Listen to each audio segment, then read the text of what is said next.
Hello बच्चों, क्या हाल चाल तुम्हारे। आज हम आपके साथ पढ़ेंगे इमरजेंसी प्रोविज़न। इमरजेंसी प्रोविज़न में पढ़ेंगे। इमरजेंसी हमारे भारत में तीन टाइप की होती है। एक तो होती है हमारी नेशनल इमरजेंसी, दूसरी होती है हमारी स्टेट इमरजेंसी जिसको हम प्रेसिडेंट रूल भी कहते देते हैं, तीसरी होती है हमारी फाइनेंशियल इमरजेंसी। यानी कि हम तीनों इमरजेंसीज के बारे में आज पढ़ेंगे। ये तीनों इमरजेंसी हमारे भारत की इमरजेंसी हैं। इमरजेंसी में समय आपातकालीन परिस्थितियाँ जब आ जाती हैं तो हमें इमरजेंसी लगानी पड़ती है। और इन इमरजेंसीज को कौन लगाता है इसके बारे में पढ़ेंगे। और तथा ये किस कारणों के कारण लगती है हमारे भारत में इमरजेंसीज, और ये इमरजेंसी को कैसे हटाया जा सकता है, इसको कैसे लगाया जा सकता है, इसके बारे में पढ़ेंगे। और इमरजेंसी जब लग जाती है हमारे स्टेट में हो या नेशनल या हमारे नेशन या हमारे राष्ट्र में लग जाती हैं तो इससे क्या क्या इफ़ेक्ट पड़ते हैं हमारे जीवन पर, हमारे राइट्स पर, इसके बारे में पढ़ेंगे। चलो, क्लास स्टार्ट करने से पहले यदि आप हमारे चैनल से नए जुड़े हैं तो हमारे चैनल को सब्सक्राइब करें और ज़्यादा ज़्यादा लोगों पर शेयर करें। चलो स्टार्ट करते हैं। इमरजेंसी प्रोविजन सर्वप्रथम फर्स्ट फर्स्ट में पढ़ेंगे हम, पहले पढ़ेंगे हम नेशनल इमरजेंसीज। पहले पढ़ेंगे हम नेशनल इमरजेंसीज। बहुत इंपॉर्टेंट ये नेशनल इमरजेंसीज हमारी बहुत इंपॉर्टेंट नेशनल इमरजेंसी, जैसे हम राष्ट्रीय आपातकालीन स्थिति, ये हमारा आर्टिकल 352 में मेंशन है। नेशनल इमरजेंसी आर्टिकल 352 के तहत लगती है। ये कब लगती है हम बता देते हैं। ग्राउंड्स ऑफ डिक्लेरेशन, यानी कि हमारी धरती पर, जैसे हमारा भारत है, यानी कि जैसे ही है हमारा भारत है, यहाँ पर जैसे चीन है, एलओसी पर एक लड़ाई होती रहती है, पाकिस्तान है, यदि इनके साथ हमारे जो बार हो जाता है, रिवेलियन हो जाता है, जैसे कि आर्टिकल 352 के तहत एक्सटर्नल एग्रेशन, या बाहर से जो हम पर आक्रमण, हमारे राष्ट्र पर जब आक्रमण, यानी कि हमारे देश पर जब आक्रमण हो जाता है या लड़ाई हो जाती है, युद्ध हो जाता है आपस में, या आर्म रिवेलियन हो जाता है, तो हम नेशनल जो हमारा जो प्रधानमंत्री नहीं, इसको प्रेसिडेंट लगाता है हमारे नेशनल इमरजेंसी को। इस जो सारी इमरजेंसीज हैं ये हमारे सेंटर की इमरजेंसीज है, इसलिए इसको हमारा प्रेसिडेंट ही लगाएगा सारी इमरजेंसीज को।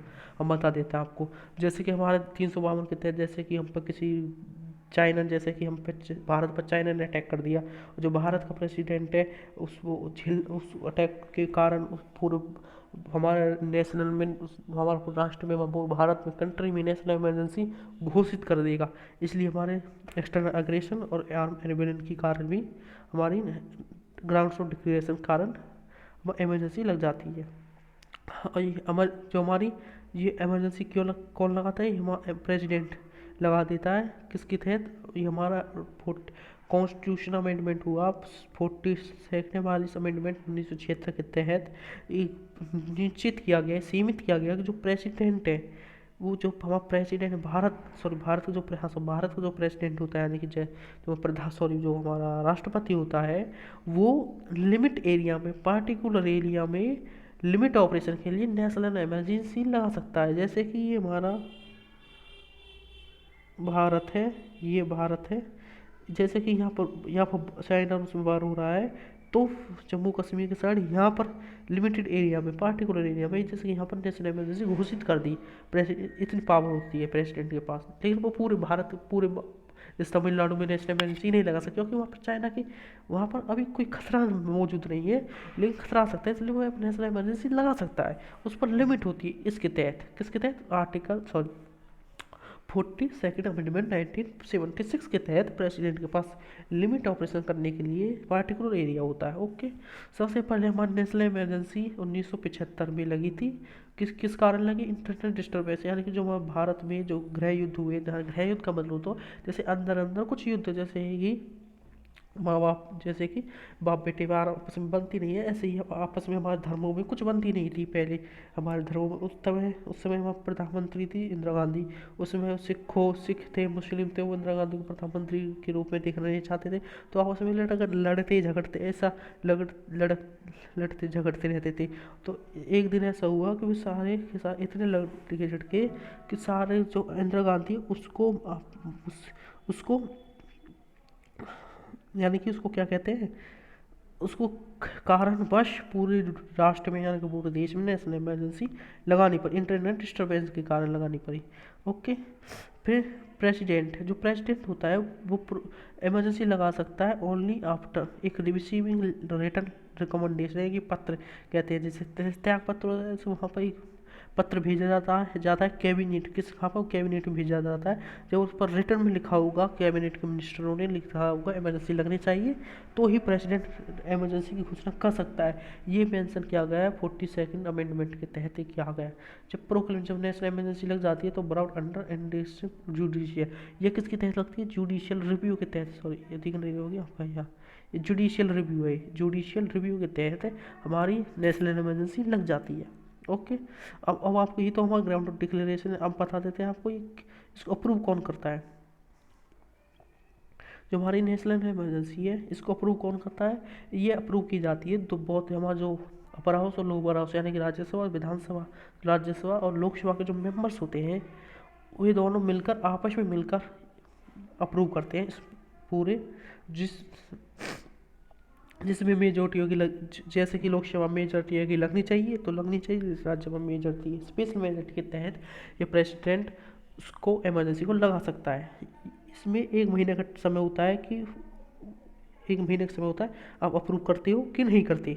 ओके, यदि ये अप्रूव हो जाती है तो कंटिन्यू 6 महीने तक चलती है नेशनल इमरजेंसी इनफाइनिट नहीं होती कि जैसे आग लग गई, जैसे ये जनवरी में लग गई थी, जिस जनवरी में लग गई तो ये 6 महीने लगा लो, जून जुलाई में हट जाएगी, ऑटोमेटिकली हट जाएगी, क्योंकि 6 महीने तक ही इसकी लिमिट होती है ये अप्रूव हो जाती है जब। तो यदि हम इसको बढ़ाना चाहते हैं तो इसको और अप्रूवल करने के लिए हमें फिर 7वें महीने में हमें फिर पार्लियामेंट में जाकर कैबिनेट मिनिस्टर होते हैं जो अपर हाउस और लोअर हाउस में उनकी मान्यता लेनी है, उनको अप्रूव करना पड़ेगा, उनको साइन लेने पड़ेंगे क्या और बढ़ानी चाहिए कि नहीं जानी, प्रेसिडेंट अकेला ही नहीं लगा सकता, इसलिए अप्रूव की जाती है। हम आपको बता देते हैं कि अप्रूवल ऑफ कॉन्ट्रीज यहाँ पर स्पेशल मेजोरिटी होगी जिस हाउस की, तो ही हमारी नेशनल इमरजेंसी लग सकती है। हम आपको बता देते हैं कि भारत में जब से लेकर अब तक प्रेजेंट टाइम तक 3 बार नेशनल इमरजेंसी लग चुकी है। हम बता देते हैं आपको 3 बार नेशनल इमरजेंसी लग चुकी है भारत में अब तक। हम बता दें अब नेशनल इमरजेंसी तो लगने की बात थी, अब इसको हटाया कैसे जा सकता है? रिवोकेशन है तो हटा कह सकते हैं इसको हम इसको प्रेसिडेंट ही हटा सकता है, president must revoke if Lok Sabha, इसको प्रेसिडेंट ही हटा सकता है। कब हटा सकता है? जब लोकसभा के 1/10 members, total members of Lok Sabha यह कह देंगे कि हमारी अब ये जो नेशनल इमरजेंसी है वो हटनी चाहिए, तो प्रेसिडेंट हमारा हटा सकता है नेशनल इमरजेंसी को। क्यों? जो कि हमारे जो स्पेशल मेजोरिटी होगी लोकसभा के 1/10 मेंबर्स की, तो ही हटा सकता है, नहीं हटा सकता। और सिंपल रिवोकेशन में सिंपल मेजोरिटी, और इसमें सिंपल मेजोरिटी ही होनी चाहिए, ना कि ज़्यादा, जैसे हमारे लोकसभा में कितने मेंबर्स होते हैं 543 मेंबर, उनमें से 400 होनी चाहिए अप्रूव के लिए होती है, लेकिन रिवोकेशन के लिए और उसमें से 100 भी मेंबर कहते हैं हटानी चाहिए, तो हटानी ही चाहिए, हटा ही देगा, तो प्रेसिडेंट हमारी नेशनल इमरजेंसी को हटा ही देगा। ये हमारी अप्रूव हो गई, कैसे होती है, क्या होती है, ये हो गई। अब पढ़ते हैं जी, जब नेशनल इमरजेंसी पूरे भारत में यानी कि पूरी कंट्री में लग जाती है उसके इफेक्ट क्या पड़ते हैं, किस किस चीज़ पर इफेक्ट पड़ते हैं? जब हमारे effect of central state relation, ये सेंट्रल स्टेट पर यानी कि हमारे केंद्र सरकार पर, केंद्र सरकार और जो राज्य सरकार उनको इफेक्ट डालता है डायरेक्टली। जो एग्जीक्यूटिव जो वो पावर्स होती है, centre extend it's executive power, जो केंद्र सरकार जो सेंट्रल गवर्नमेंट के पास सारी पावर्स बढ़ा लेता है, कि पहले से वो तो काम नहीं कर सकता, जैसे कि वो गिरफ्तार फांसी नहीं दे सकता, लेकिन जब नेशनल इमरजेंसी डिक्लेयर होगी पूरे भारत में तो उसके पास पावर है कि वो किसी को भी उठा सकता है, कैसे भी कर सकता है, अपनी मनमानी चला सकता है, और स्टेट के पास कोई पावर नहीं होती।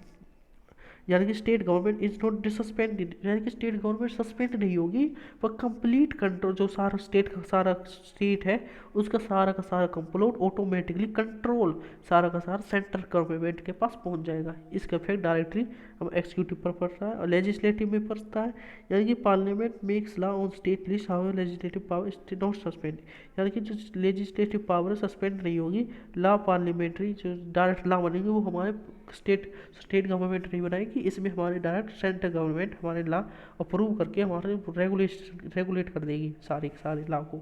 कौन? हमारी वो सेंट्रल गवर्नमेंट, इसके तहत हमारे सारे इस पर प्रभाव पड़ते हैं। फिर हमारे फाइनेंशियल पर प्रभाव पढ़ते हैं हम आर्थिक व्यवस्था पर भी। The president can modify, reduce, cancel distribution of revenue of state, that's order president to lead before parliament. यानी कि जो प्रेसिडेंट है वो सारे सारे कुछ भी कर सकता है, फाइनेंस आर्थिक को भी, किसी वो सेंट्रल गवर्नमेंट यानी कि किसी भी चीज़ की कीमत बढ़ा सकता है या घटा सकता है या कुछ भी कर सकता है हमारा प्रेसिडेंट। उस समय जब नेशनल इमरजेंसी डिक्लेयर हो जाती है पूरे भारत में, तो सारी की सारी स्टेट की हो या डिस्ट्रिक्ट की हो या विलेज की हो या पूरे भारत की सारी पावर सेंट्रल गवर्नमेंट के पास चली जाती है। सेंट्रल गवर्नमेंट को वो क्या कहते हैं, सेंट्रल गवर्नमेंट को आदेश प्रेसिडेंट ही देता है। और इसके अलावा फंडामेंटल इम्पोर्टेंट है नेशनल इमरजेंसी। क्यों इम्पोर्टेंट है? इसमें हम फंडामेंटल राइट्स भी अफेक्ट होते हैं। इसमें जो हमारे फंडामेंटल राइट्स है ये भी अफेक्ट होते हैं हमारे नेशनल इमरजेंसी। इसलिए नेशनल इमरजेंसी बहुत मोस्ट इम्पोर्टेंट है। बेशक आप यूपीएससी का एग्ज़ाम दे लो, बेशक आप बोर्ड्स पीसीएस का दे लो, बोर्ड्स का दे लो, स्टूडेंट्स को कुछ के भी दे लो, ये नेशनल इमरजेंसी यानी राष्ट्रीय आपातकालीन प्रबंधन बहुत इम्पोर्टेंट है। जो हमारा ये फंडामेंटल राइट्स पे भी इफेक्ट डालता है। जो आर्टिकल 358 और article 359 effect on fundamental right during national emergency क्या इफेक्ट डालते हैं? जो आर्टिकल हमारा 358 है, जो ये क्या कहते हैं, automatically suspend 6 rights of fundamental rights. आपको पता होगा फंडामेंटल राइट्स 19 में जो फंडामेंटल राइट्स है, फंडामेंटल राइट्स 19 में जो हमारे फंडामेंटल राइट्स हैं 6 हैं, जैसे कि freedom of speech, freedom of expression, freedom of believe, freedom of stand है, जैसे ये 6 राइट्स होते हैं फंडामेंटल 19 में। ओके, ये जो ऑटोमेटिक जब हमारे नेशनल इमरजेंसी हमारे पूरे राष्ट्रीय नेशन में पूरे कंट्री में डिक्लेयर हो जाती है, तो ऑटोमेटिकली आर्टिकल 358 के तहत ऑटोमेटिकली हमारे फंडामेंटल राइट 6 फंडामेंटल राइट जो कि हमारे 19 में मेंशन है वो सस्पेंड हो जाते हैं। क्यों? जो एक्सटर्नल एग्रीगेशन के कारण।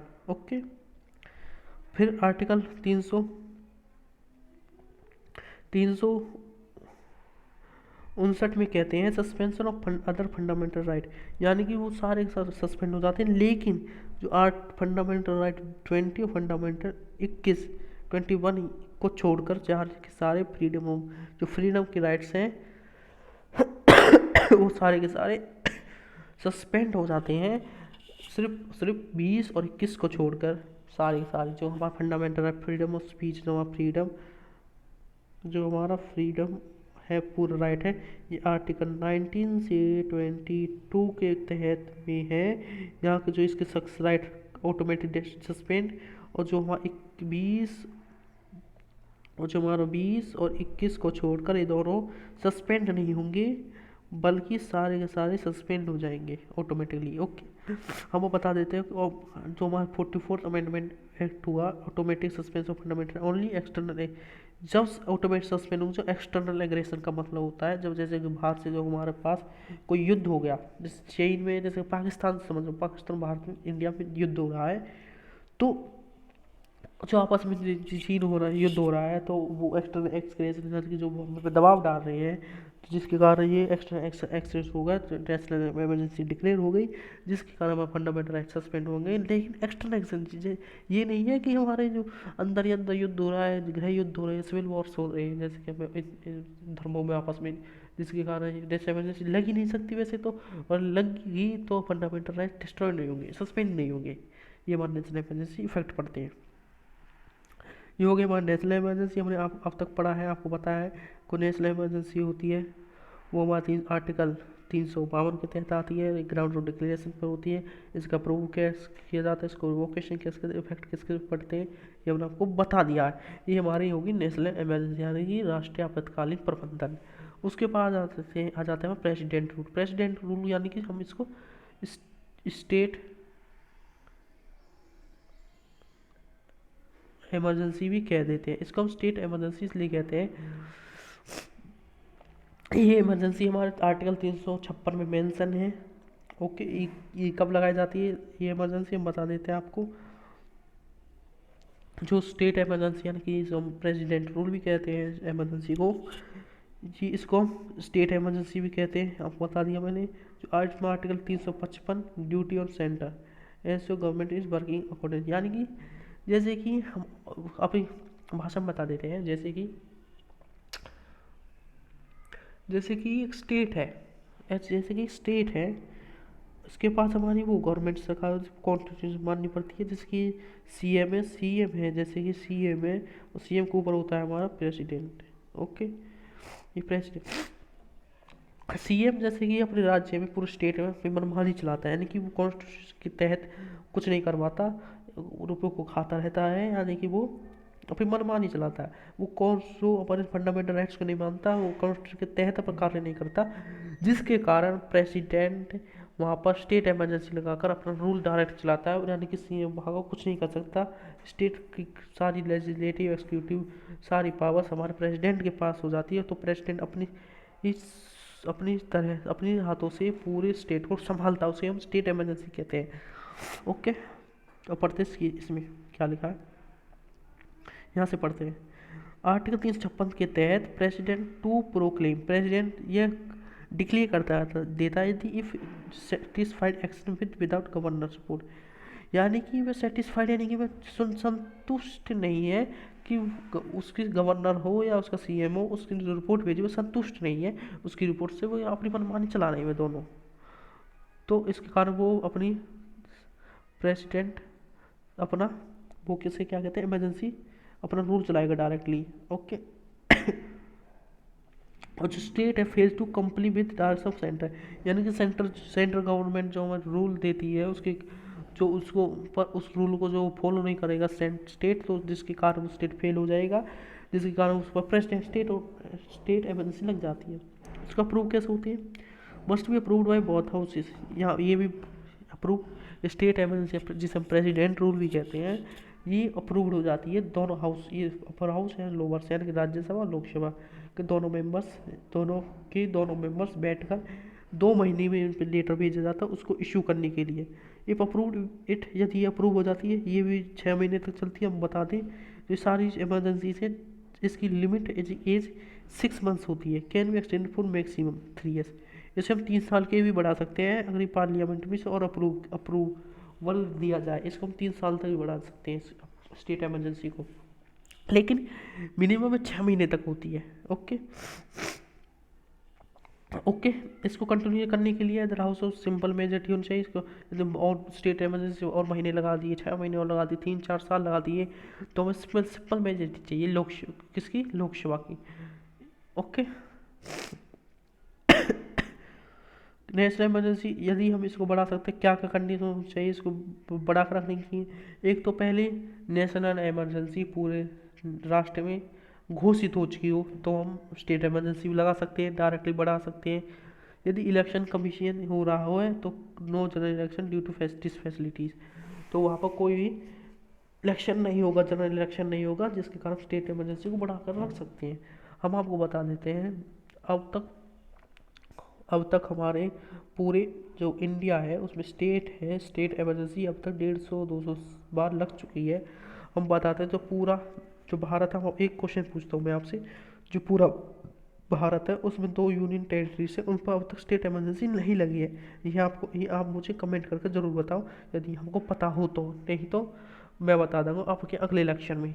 चलो स्टार्ट, इसको कैसे हटाया जा सकता है, इसको प्रेसिडेंट किसी भी समय हटा सकता है, इसमें कोई पार्लियामेंट की कोई राज्यसभा हो या लोकसभा किसी की भी सिंपल मेजोरिटी हो, कैसी मेजोरिटी नहीं चाहिए, प्रेसिडेंट अपने मन से किसी भी समय किसी भी वक्त ये प्रेसिडेंट इस इमरजेंसी को हटा सकता है।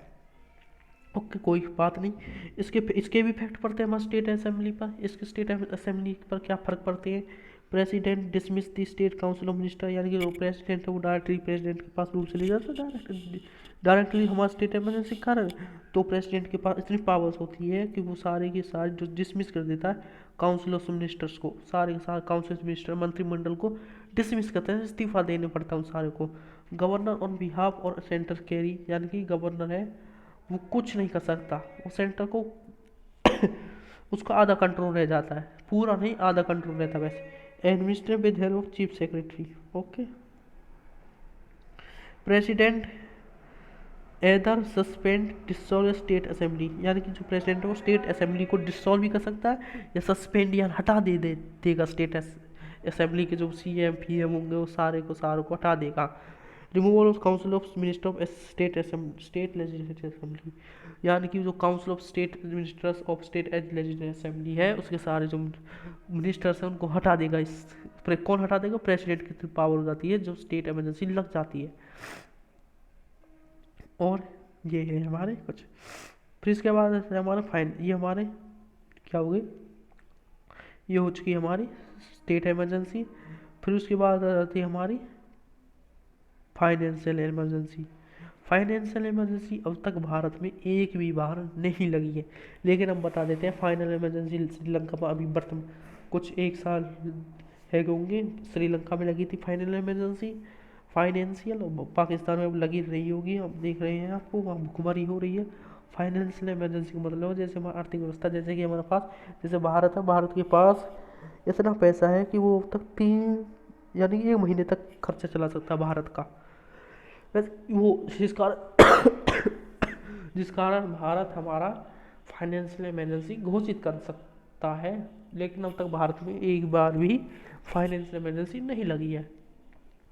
इसको कब, ये आर्टिकल 360 में मेंशन है, financial emergency ground of declare की जाती है प्रेसिडेंट टू प्रोक्लेम, इसको भी प्रेसिडेंट ही डिक्लेयर करता है। हम आपको बता देते हैं जो नेशनल इमरजेंसी उसको भी प्रेसिडेंट डिक्लेयर करता है, जो स्टेट इमरजेंसी उसको प्रेसिडेंट डिक्लेयर करता है, और जो फाइनेंशियल इमरजेंसी उसको भी प्रेसिडेंट डिक्लेयर कर सकता है। यानी कि कुल मिलाकर हम कह सकते हैं प्रेसिडेंट ही एक ऐसा आदमी, एक व्यक्ति, ऐसे सिटीजन होता है इंडिया में जिसके पास ऑल पावर होती है पूरे भारत में, जो कि किसी के पास नहीं होती। ओके, जब कोई सिचुएशन हो जाती है तो उसमें हमारा ये कौन प्रेसिडेंट उसको लगा देता है। इसको कैसे कैसे अप्रूव किया जाता है? मस्ट अप्रूव बाय, इसको भी दोनों हाउस पार्लियामेंट के जो 2 हाउस होते हैं, जैसे कि हमारा जो पहला हाउस होता है हमारा राज्यसभा लोकसभा, दोनों अप्रूव करते हैं। 2 महीने का समय होता है उनके पास, टाइम होता है कि आपको 2 महीने उसको अप्रूव करना ही होगा, नहीं करना होगा तो बाहर में जा भी सका, प्रेसिडेंट खुद उसको लगा देगा। जो प्रेसिडेंट वो उसको खुद लगा देगा। रिजोल्यूशन अप्रूवल और कैन भी पास बाय सिंपल मेजोरिटी, इसके लिए फाइनेंशियल इमरजेंसी लगाने के लिए दोनों में तो बहुत हाउस में से सिंपल मेजोरिटी चाहिए होगी, तो विल फाइनेंशियल इमरजेंसी प्रेसिडेंट अपने आप लगा देगा। इंडिफाइनेटली, ये डिफाइनेट नहीं होती, इनडिफाइनेट होती है। इनफाइनेट यानी कि जैसे आग लगी पता नहीं कब हटेगी, लेकिन इसको प्रेसिडेंट ही हटाएगा, लेकिन पता नहीं कब तक चलेगी फाइनेंशियल इमरजेंसी। यानी कि आर्थिक व्यवस्था, आर्थिक के ऊपर है, भुखमरी के ऊपर लग सकती है, लेकिन भारत में अब तक लगी नहीं है। कब तक भुखमरी चली पता नहीं, इसलिए इसे हम इनडिफाइनेट इमरजेंसी कहते हैं। नो मैक्सिमम पीरियड स्पेसिफाइड, इसमें कोई सा ऐसा पीरियड मेंशन नहीं हुआ है कि इमरजेंसी कब से कब तक चलेगी, उसको बता देते हैं। जो नेशनल इमरजेंसी वो 6 महीने तक चलती है, लास्ट मिनिमम पीरियड है। और जो स्टेट इमरजेंसी वो भी 6 महीने तक चलती है, लेकिन जो फाइनेंशियल इमरजेंसी इसका कोई पीरियड अभी फिक्स नहीं है कब से कब तक चले। ये उस स्टेट के ऊपर डिपेंड करता है, उस नेशन के ऊपर डिपेंड, कंट्री के ऊपर डिपेंड करता है। उसके पास इतनी कैपेसिटी है कि वो अपने लोगों को खा सकते। ओके, इसको कैसे हटाया जाता है? Financial emergency can be revoked by president any time without approval, इसको भी प्रेसिडेंट हटा सकता है विदाउट अप्रूवल, किसी को भी कोई अप्रूव नहीं चाहिए, चाहे वो राज्यसभा हो चाहे वो लोकसभा के मेंबर हो, उसको कोई अप्रूव नहीं चाहिए। पार्लियामेंट जो प्रेसिडेंट है वो डायरेक्टली कभी भी एनी टाइम एनी समय एनी कोई किसी भी जगह कुछ भी करते हुए प्रेसिडेंट फाइनेंशियल इमरजेंसी को हटा सकता है। लेकिन जब ही हटाएगा जब उसको लगेगा कि अब भारत के पास इतना रुपये, उस देश के पास इतना रुपया आ चुका है कि वो सालों तक और अपने देश के लोगों को खिला सके। जब हमारी ये फाइनेंशियल इमरजेंसी लग जाती है तो इसके इफेक्ट क्या पड़ते हैं? इसमें direct state observe in financial property, इसमें जो डायरेक्ट स्टेट के पास फाइनेंशियल प्रॉपर्टी आ जाती है, डायरेक्ट प्रेसिडेंट, ये डायरेक्टली प्रेसिडेंट इसको भी प्रेसिडेंट ही डिक्लेयर करने के साथ साथ उस पर राज करता है, क्योंकि उसको सारी पावर प्रेसिडेंट के पास ही चली जाती है पूरी स्टेट की। कुछ भी कर सकता है, जैसे रिडक्शन ऑफ सैलरी, जैसे वो सैलरीज को घटा सकता है या बढ़ा सकता है, कुछ भी कर सकता है। रिजर्वेशन ऑन मनी, यानी कि पैसों को बचा कर रख सकता है, और फाइनेंशियल बिल को बचा सकता है, reduction of salary and allowance of union supreme court. जो सुप्रीम कोर्ट के जज है उनकी सारी सैलरी को घटा सकता है, उसके पास सारी मतलब पैसा नहीं है होता है उसके पास। ये हमारी सारी इमरजेंसी कंप्लीट हो जाती हैं। पहले पढ़ा हम नेशनल इमरजेंसी, फिर हमने स्टेट इमरजेंसी जब प्रेसिडेंट रूल कहते हैं, फिर हमने फाइनेंस इमरजेंसी। ये तीन इमरजेंसीज हमारी कंप्लीट हो जाती है, यानी कि इमरजेंसी प्रोविजंस हमारी कंप्लीट हो जाती है। सो आज की क्लास यहीं पर ख़त्म करने चाहते हैं, और हमारे चैनल को ऐसी वीडियो जानने के लिए या ऐसी वीडियो देखने के लिए हमारे चैनल को सब्सक्राइब करें और ज़्यादा लोगों को शेयर करें। इस वीडियो के डिस्क्रिप्शन में मैंने सुप्रीम कोर्ट तथा हाई कोर्ट के बारे में लिंक डाल दिया है, और पार्लियामेंट के बारे में भी, और गवर्नर ऑफ इंडिया के बारे में भी हमने लिंक इस वीडियो की डिस्क्रिप्शन में जाके देख सकते हैं आप वीडियो को भी, इस वीडियो को। So thank you.